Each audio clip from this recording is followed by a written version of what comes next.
Suite à la décision du tribunal déclarant l'administrateur général de l'AGB2AGIC non coupable de l'ensemble des accusations portées contre lui, une conférence de presse a été organisée à cet effet. Devant la presse ce mercredi 21 mai 2025, l'administrateur général n'a pas manqué d'exprimer son indignation à l'égard du traitement médiatique qu'il juge harcelant.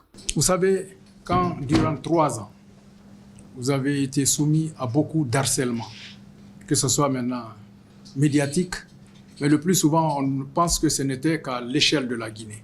Nos noms, et je parle pour moi-même, ont été diffusés dans des médias internationaux en mentionnant fraude. Vous savez, même pour un citoyen simple, cela est déjà choquant. Mais quand c'est pour une personne qui a eu le privilège d'être ministre dans un pays et que vous soyez taxé de fraudeur, alors vous avez une double culpabilité qui s'enracine dans votre esprit. Non pas que vous soyez réellement coupable, mais vous vous dites quel est le regard que mes compatriotes vont avoir sur moi alors qu'ils m'ont investi d'un niveau de pouvoir qui est exceptionnel dans tout pays. Selon lui, malgré les nombreuses difficultés rencontrées, il a su relever le défi, ce qui l'amène à exprimer un profond sentiment de satisfaction. Mais il fallait être patient, accepter de rentrer dans toutes les dédales, avec quelquefois des humiliations, mais en ayant la foi et en se disant qu'après tout, nous sommes un homme, donc nous sommes un citoyen, donc nous ne sommes pas au-dessus de la loi. Donc nous devons accepter tout ce que recommandent les lois de notre pays. Donc pendant presque 3 ans, nous avons fait des allers-retours sur ce dossier.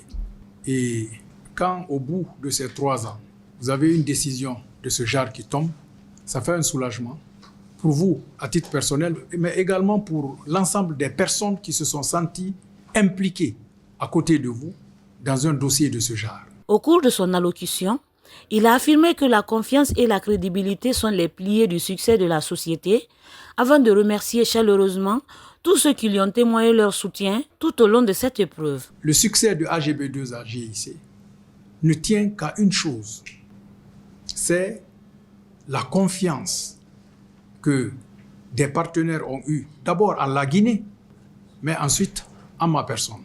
Mais il est évident que quand on vient sur le terrain, on voit tout ce qui a été mobilisé, l'équivalent de 313 millions de dollars investis.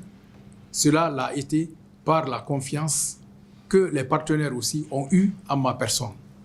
Et c'est une confiance qui a été établie à la suite d'une due diligence qui a été menée sur qui je suis, qu'est-ce que j'ai fait avant qu'ils ne s'investissent. Donc quand vous avez des charges comme ça, c'est-à-dire la charge des citoyens du pays sur vous, ensuite des partenaires étrangers aussi qui ont investi en vous, et que malgré tout ce qui a été dit, ils ont gardé le cap, la confiance a été maintenue et les investissements ont été faits, on ne peut qu'être satisfait et encourager tout un chacun, je pense, à travailler sur sa crédibilité et sur la confiance, à être sérieux. Donc, que cette crédibilité-là n'ait pas été entachée, je ne peux que m'en réjouir et remercier toutes celles et tous ceux qui m'ont accompagné dans ce chemin, quelquefois rocailleux, quelquefois difficile à monter, mais qui définitivement nous mène à quelque chose de plus intéressant. Et remercier aussi les partenaires qui ont été soumis à une très grande pression directe de la part de ceux-là qui ne voulaient pas du tout que nous puissions réussir.